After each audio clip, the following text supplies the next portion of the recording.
Thank you very much, Mr. President, and I'm joined by some of my colleagues, and quite honestly, all of my colleagues need to be down here because this is something that matters to each and every one of us, and we fought so hard over the midst of this pandemic. So if my colleagues want to join me, please come on down.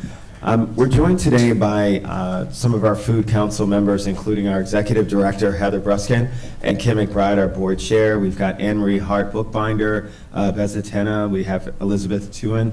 We have Daniel Zinn, Allison Schnitzer, Mike Houston, Sharon Strereth, Amanda Nesher, and Lucia Zagara.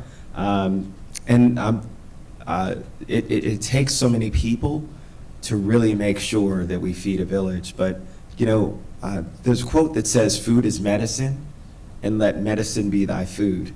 And I think that in the course of the pandemic, we realized, as we knew before, just how important food was, as so many people face food insecurity because of their jobs, instability, because of what we saw with the recession, and because we also saw them just how food impacted their health overall and their well-being, and then increased their susceptibility when it came to COVID. I am proud, along with my district council members, Councilmember Nancy Navarro and Councilmember Andrew Friedson, to represent our agricultural reserve.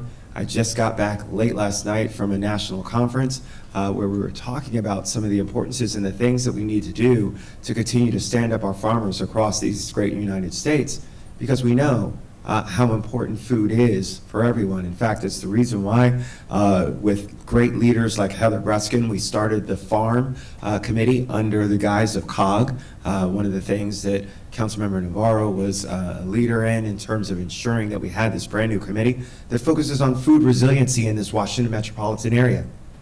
Food is so important to us, and it's something that is the reason why our forefathers on the council decided to dedicate almost 100,000 acres of Montgomery County land to our agricultural reserve to ensure that we would have places where we would continue to grow healthy food for our community. And while somehow Montgomery County oftentimes is seen as this place where everybody prospers, the reality is that we have so many people each and every day in our community who go hungry, children who are looking for that meal. And I want to close by just saying this, that for our federal government partners, while we have a hunger summit that's about to happen this October, it is shameful for us to say that we're not going to continue something that we know is so important, which was ensuring that every child who goes to school has access to free meals, regardless of their income status. It should not matter. This is something that should be a core practice that we do, because we all know what hunger can do to the mind, and especially of our children, and it keeps them from being able to learn and effectively being able to prosper. So, I want to just close by saying this: our food council are true leaders. They are crusaders. They are folks in our community who really go above and beyond to ensure that the things I just talked about are recognized. And I want to specifically call out Heather Bruskin for her regional leadership and vision, and engaging her supportive and amazing board and the hardworking and dedicated staff of the Food Council. We are nationally recognized for the great work that we do, and we're standing up this so that other people can see the great things that we have going on. So with that, I want to turn to some of my colleagues very briefly to make some remarks, and then we'll turn to the proclamation, and then Heather Bruskin. Councilmember Navarro. Thank you, Councilmember Rice. We seem every day to face a different headline, and it seems like it's just never ending.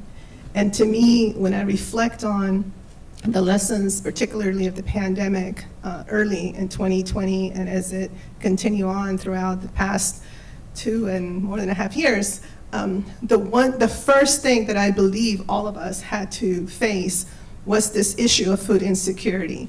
And even though we knew that this was a problem here in Montgomery County, notwithstanding how wealthy we are, the reality is the pandemic came once again to teach us another particular lesson and put it into focus.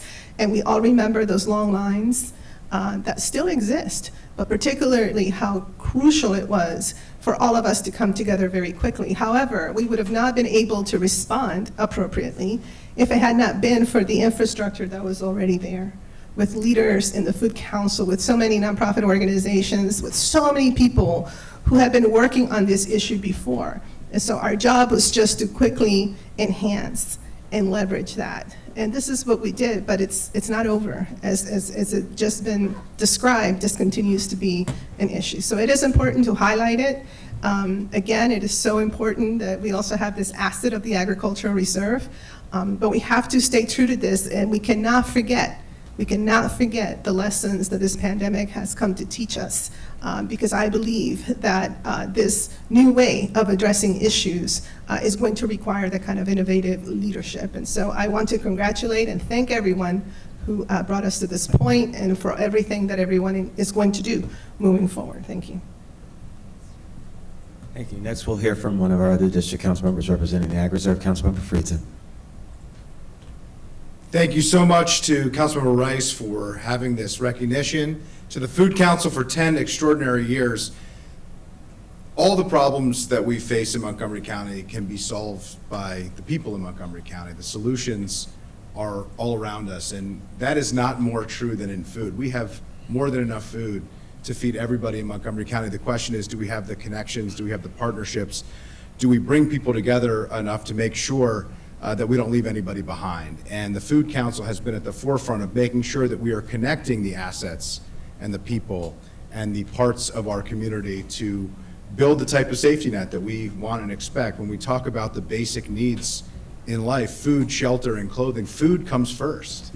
It is the absolute most fundamental, most basic of basic needs. So I'm just so proud of everything that Heather Bruskin, the Food Council, have been able to do over the last 10 years. Really pleased with how we've been able to use that foundation to take it to all new levels, particularly during this pandemic when it was needed the most, and look forward to building from that foundation and making sure that we leave no family, we leave no child, we leave no person in Montgomery County behind, because as long as anybody in our community doesn't know where the next meal has come from, then we have not sufficiently done our job. And so thank you so much to the Food Council for everything that you continue to do and all the partnerships that you've been able to build in our community. Thank you very much, Councilmember Friedson. And I want to give accolades to our prior council members who served with us when the Food Council was created. And our former county executive, Isaiah Leggett. So Councilmember Reamer, myself, now County Executive Elrich, Councilmember Navarro, we're all there when the Food Council was first created, and we were there at the front lines in terms of knowing that we needed to empower someone who was going to be fantastic to take us to that next level. I want to give an opportunity for any of my other colleagues, because I know they all care about food and care about hunger in our communities, and this is really important for them to say just a brief word before we turn it over to Heather Bruskin. I'll start with Councilmember Jawanda. Thought you were turning to Heather, but okay. Heather, I asked her, I whispered, I said, how long have you been doing this? I said, have you been for the whole 10 years? Because it feels like, you know, Heather and her team have been here. She said 8 of the 10, so close. You know, I agree with my colleagues. This is such an important thing. We initiated a special appropriation at the beginning of the pandemic, $10 million to leverage our food to farm, our farm to tip food bank, our farm to table crops, our restaurants. And the only reason we were able to do it so quickly is because we had the Food Council. We had this great plan that we just need to put money behind to implement. And it has grown. Refrigeration trucks, they've been giving out grants to many nonprofits throughout the community. They've helped coordinate our effort. And it's just really, really an awesome entity. And I want to thank everyone behind who's played a huge role, because I know it's not just Heather, and I know she'll say that. The last thing I want to say is, it's been mentioned how important food is. But one of the things I love about the work of the Food Council is that they are focused on the whole ecosystem of how to create sustainability throughout, and how to make sure that people have food and that they have it in a dignified way. We had to meet the needs of the emergency with the food banks and the distributions, something we hadn't seen in the county, but there's really been a big focus on dignity, getting seniors food, getting our young people food, and I just want to thank you in particular for that, Heather, because I know you pushed for that in a big way. So thank you so much. Thank you, Councilmember Rice. Just very briefly, I think the world of Heather and her team. And I've seen their work firsthand. It was extraordinary through the pandemic, but it was extraordinary before that. And that work and that system building gives me hope that we can address some of the complex food insecurity needs that we have in our community to a point where we can honestly say there's no reason we can't end childhood hunger here in Montgomery County. With the right push and the infrastructure that we already have, even more can be done. So we remain committed to supporting and thanking the Food Council for the last 10 years, but recognizing that there's much more work to do and many more years to come. Thank you. They know I love them. Thank you, Councilmember Glass, for spoken like a true leader who knows he's about to take the helm as the county council, making sure we move expeditiously. So I want to turn it over to the fearless leader, but that's something that Councilmember Jawando certainly said, is that I want to make sure that you focus on the staff and the board that are behind Heather, because just as we all know, all great leaders have a great team. And the only reason why they've performed so well is because that leader empowers that team to do great things. And so with that, I turn it over to the great leader of the Food Council, Heather Bruskin. A little bit shorter. Thank you so much, Councilmember Rice and the entire County Council for this incredible honor today. I'm so excited to be here. The Food Council journey began actually in 2010 through a series of grassroots community conversations where farmers and environmental advocates, hunger champions, and concerned residents came together to recognize that the work that they were doing around food wasn't achieving the vision and the goals that they had set forward because they weren't working together. And they needed to break down those silos and work collaboratively if they truly wanted to shift our systems. Similar conversations were happening nationwide, but what was different about what was happening in Montgomery County was that our county government agreed that that collaborative, collective action was critical, and convening and advocacy was a tool that we needed to achieve that change, and so they invested in that work with our first community grant in 2012, 10 years ago, that officially launched the Food Council.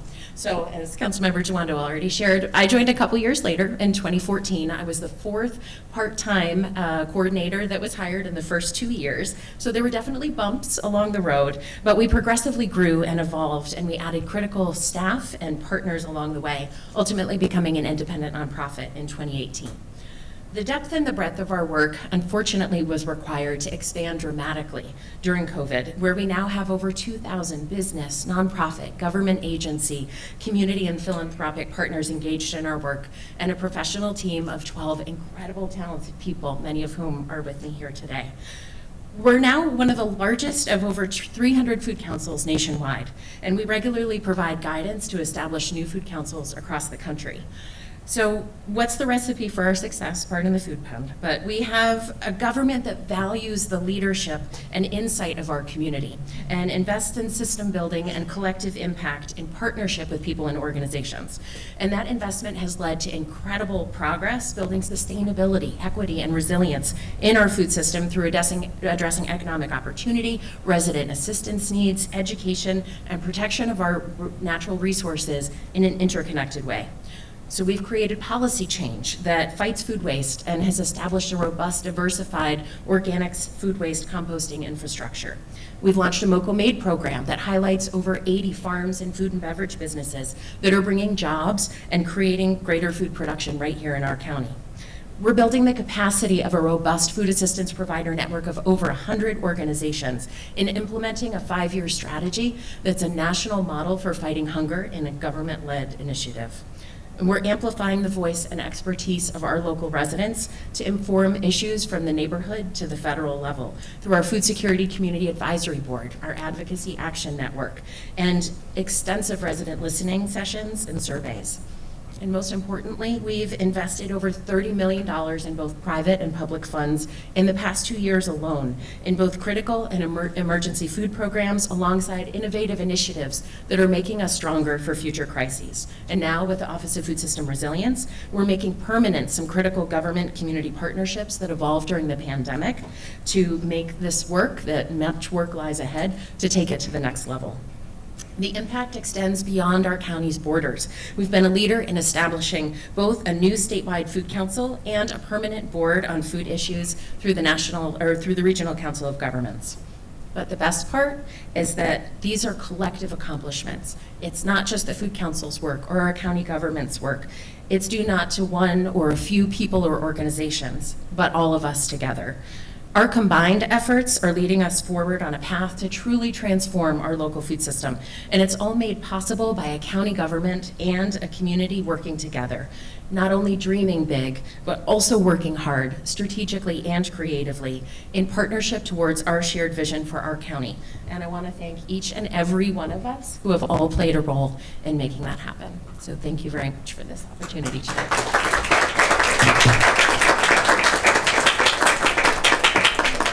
So now I hope you see why I said what I said. As you heard those words, we can change whatever we want to change. We just have to commit to it. So with that, I'm going to read the proclamation. Whereas in 2012, a large gathering of community stakeholders joined together to envision a bold new approach to establishing a sustainable food system in our county, which resulted in the official launch of the Montgomery County Food Council. And whereas the Food Council quickly and effectively brought together business, nonprofits, and government, along with residents and advocates, to identify initiatives around education, advocacy, and capacity building in the food and farming sectors. And with 2,000 local and regional partners prioritized collaboration, transformation, and cultivation to address food security for more than 100,000 residents at risk for hunger. And whereas when the COVID-19 pandemic exacerbated and revealed the true extent of food insecurity in Montgomery County, the Food Council was a quick resource and a leader, connecting food assistance providers and advancing strategies such as the Farm to Food Bank program, Food for Montgomery, and local gardening programs. And whereas the Food Council continues to impact local, state, and national policy, reflecting its core priorities of equity, community, and economic and environmental sustainability, and serves as a model for other jurisdictions across this nation as a comprehensive, systems-based, effective approach to food security. Now, therefore, be it resolved that the County Council of Montgomery County, Maryland, hereby celebrates the 10th anniversary of the Montgomery County Food Council and the invaluable impact that the organization has made on our community while working to expand an equitable and resilient local food system for all residents, presented this 26th day of July in the year 2022. Congratulations, Food Council.